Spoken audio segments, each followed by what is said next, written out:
Bismillahirrahmanirrahim. Assalamu alaikum. Welcome to my YouTube channel Awareness. Engineer Sajid Lashari is here. Today our topic is CPEC Phase 2. Before going to further proceedings, it is necessary and mandatory to understand the background of CPEC. Basically, China is one of the emerging superpower in the world, and it is dependent upon oil import. According to research, China imports around 70% of oil. तो हम ये देखते हैं कि ये जो dependency oil की actually it is done or it is supplied through South China Sea, and there is an hurdle of Strait of Malacca. वो क्यों? क्योंकि वहाँ पे जो है सिंगापुर मौजूद है जो कि यूएस का लाया है, और चाइना को थ्रेट है कि फ्यूचर में ऐसे नहीं कि इसकी सप्लाई में हर्डल आ जाए और चाइना की इकोनॉमी डाउन हो जाए। दूसरी बात यह है कि चाइना ये चाहता है कि इतना लंबा रूट तय करने के बाद ऑयल इंपोर्ट करता है, कोई शॉर्टकट रास्ता हो जिससे एक्सपेंडिचर कम हो जाए। थर्डली, चाइना का लेस डेवलप्ड जो एरिया है वो भी डेवलप्ड हो। तो इसके लिए 2013 में शी जिनपिंग साहब ने OBOR अनाउंस किया, जिसका मतलब है one belt one road initiative.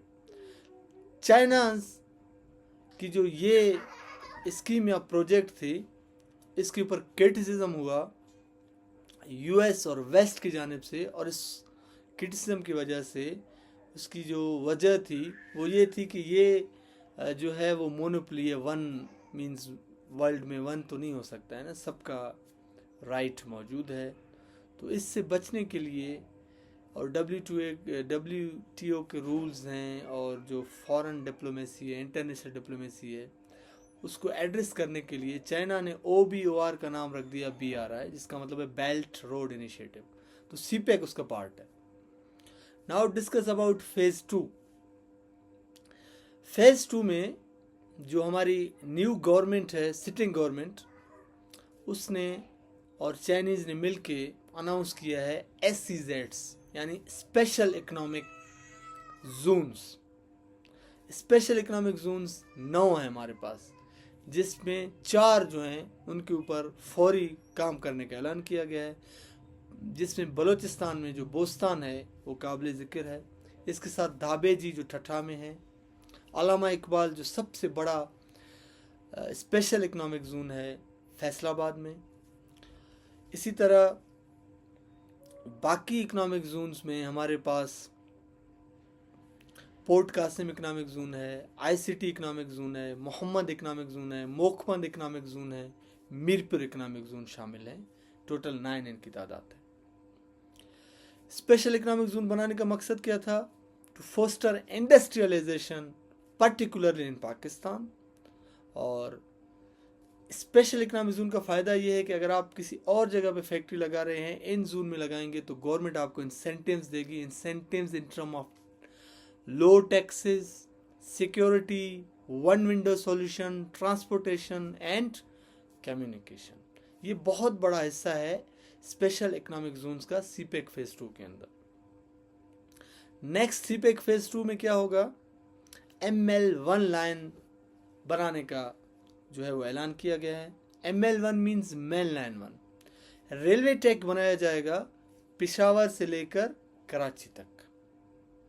इसके अलावा CCGT एनर्जी प्रोजेक्ट्स हैं 2। एक राशाकाई में है, राशाकाई जो एक अब हमारे under development special economic zone में भी है। तो CCGT basically stands for combined cycle gas turbine. 225 megawatt बिजली पैदा करेंगे। एक हटार में है और एक राशाकाई में है हमारे पास। ये 3 हमारे पास मेन कंपोनेंट हैं CPEC फेज 2 के। इसके साथ साथ recently planning development and initiative के जो फॉरेन मिनिस्टर है हमारे पास एहसन इकबाल साहब, उसने कहा कि 5 कॉरिडोर्स हम कवर करेंगे या फोकस होंगे फेज 2 के अंदर। उसमें growth corridor livelihood corridor, energy corridor, innovative corridor और रीजनल कॉरिडोर शामिल हैं। ये 5 कॉरिडोर जो हैं इसमें फोकस होंगे सीपैक फेज 2 के अंदर। और फेज 2 का जो एम है, ऑब्जेक्टिव है, उसमें मेजर जो एरियाज कवर होंगे वो एग्रीकल्चर डेवलपमेंट है हमारे पास, टेक्नोलॉजिकल डेवलपमेंट है हमारे पास, इंडस्ट्रियलाइजेशन हमारे पास है, और जो रिमेनिंग ट्रांसपोर्टेशन फैसिलिटीज़ हैं, ट्रांसपोर्टेशन है, कम्युनिकेशन है, इसको कवर किया जाएगा। एनर्जी सेक्टर को कवर किया जाएगा हमारे पास, और लाइव स्टॉक को कवर किया जाएगा। ये हमारे पास मेन चीज़ें हैं जो फेज़ 2 में जो हमने देखा कि गवर्नमेंट ऑफ पाकिस्तान और गवर्नमेंट ऑफ चाइना ने जो है ना मिल के ऐलान किया कि ये इन चीज़ों के ऊपर सीपैक फेज़ 2 में हमारे पास काम होगा। अभी हम डिस्कस करते हैं कि व्हाट आर द चैलेंजेस जो हमें नज़र आते हैं फेज़ 2 के लिए, उसके कंप्लीशन के लिए या उसके प्रोसेस के लिए। सबसे पहला कंसर्न हमारे पास है सिक्योरिटी इश्यूज, सिक्योरिटी कंसर्न्स।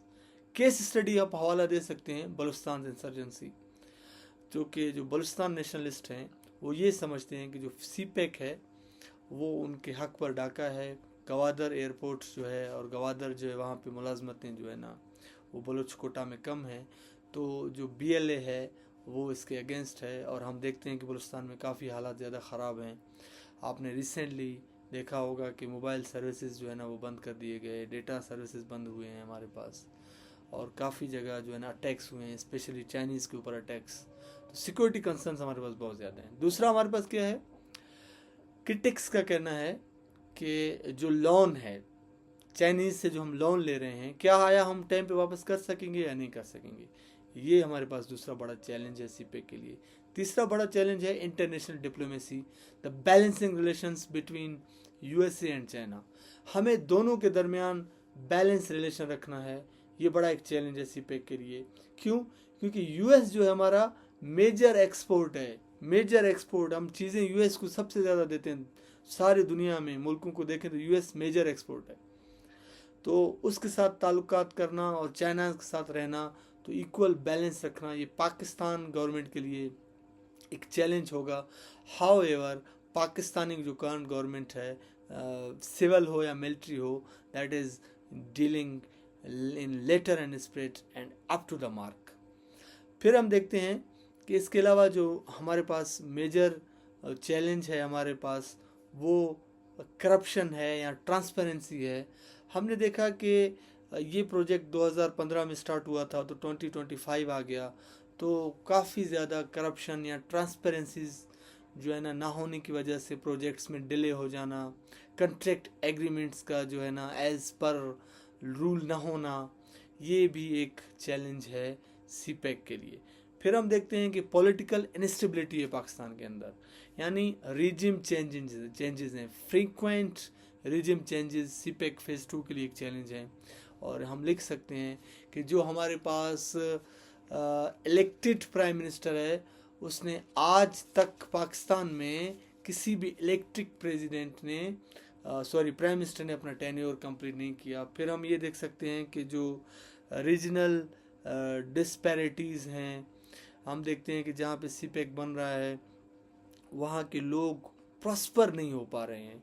जब लोग प्रॉस्पर नहीं होंगे उस जगह पे, तो इससे क्या होगा कि आपके जो स्टेबिलिटी है मासेस की वो नहीं होगी। अब वो मासेस की स्टेबिलिटी नहीं होगी तो क्योस की सिचुएशन होगी हमारे पास। फिर हम देखते हैं इंटरनेशनल प्लेयर्स का क्या रोल है, इंटरनेशनल ऑर्गेनाइजेशंस क्या कहती हैं सीपैक के बारे में, because we are the signatories of various organizations, we have diplomatic relations with all good countries except India and Israel. So this is again a big challenge, how to maintain their relations with continuing CPEC. So these are the major challenges of CPEC.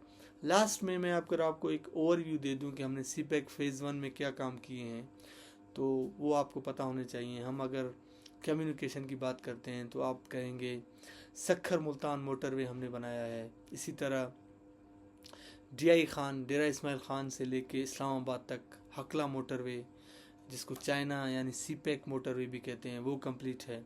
Hazara motorway जो है ना हमने बनाया है। फिर हम आगे चलते हैं, बलूचिस्तान की बात करते हैं, तो बलूचिस्तान में भी सीपेक के ऊपर काम हुआ है, जिसमें से गवादर टू खुजदार रोड बना है। खुजदार जो वंगू हिल्स हैं वहाँ से जो है वो रतोदेरो का रास्ता लाड़काना डिवीज़न को कनेक्ट करता है। ये बड़ा मेन रोड हमारे पास बना है। इसी तरह हम अगर हाइड्रो अपना एनर्जी प्रोजेक्ट्स की बात करें तो काबिल ज़िक्र में जो थर कोर जो है एनर्जी प्लांट है वो सीपेक की मदद से कंप्लीट हुआ। गवादर एयरपोर्ट सीपेक की मदद से जो कंप्लीट हुआ। गवादर की इंफ्रास्ट्रक्चर डेवलपमेंट की गई है। और इसके साथ साथ जो ऑन गोइंग प्रोजेक्ट्स हैं वो भी हमारे पास हो रहे हैं, जैसे योग टू कोयटा का रास्ता है या कोयटा टू खुजदार है, वो अंडर हमारे कंस्ट्रक्शन है। तो ये वो चीज़ें थी फेज़ 2 के बारे में, और हिस्ट्री हमने पढ़ी और इसके चैलेंजेस हमने पढ़े। This is one of the most hot and highlighted topics in the leading newspapers, hence it is very necessary to cover this topic with letter and spirit, and you have to know about alpha and omega about CPEC phase 2. तो thank you so much. इंशाल्लाह किसी और episode, किसी और lecture या topic के साथ फिर हम आपके खिदमत में हाज़िर होंगे। Thank you so much. अल्लाह हाफिज़।